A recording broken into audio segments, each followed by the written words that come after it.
Well, in good news today, everyone, it's yet again a double donut day. So fantastic news for Queensland and a job well done. And I'm very pleased to be here on the Gold Coast today. And of course, our schoolies are down here enjoying the lifestyle and the end of the school year, and we wish them all the very best.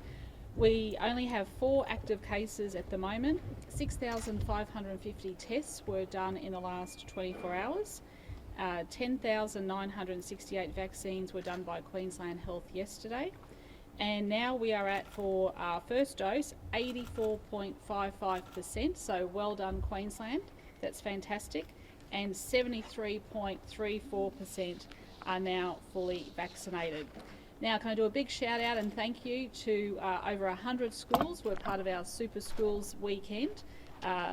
6,070 vaccines were delivered by Queensland Health, which is outstanding, and 56.7% of those vaccines were first doses. So we are seeing people coming out, and it's not too late to get vaccinated. Come on, Queensland, I know we can get to over 90%, and we're almost there, which is very, very encouraging. And a big thank you to the Gold Coast Suns, the Brisbane Broncos, the Firebirds, Queensland Swimming, the Brisbane Roar A-League Women, the Queensland Reds, JCU Townsville Fire, and the Gold Coast Titans, who were the extra added attractions over the weekend.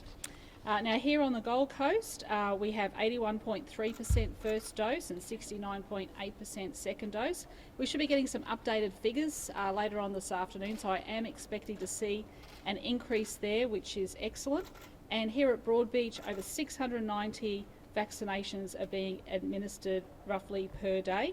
Coomera around 366, and John Flynn Hospital at Tugun about 113 vaccines. But of course, we still want to drive those vaccination rates up. The Gold Coast is a tourism destination for many people, and we want to see those rates increase, more so on the Gold Coast and Cairns, which are still a bit behind Brisbane at the moment. So that's excellent news. So I'll hand over to Dr. Aiken first, and then I'll have another announcement. Thanks. Thank you, Premier.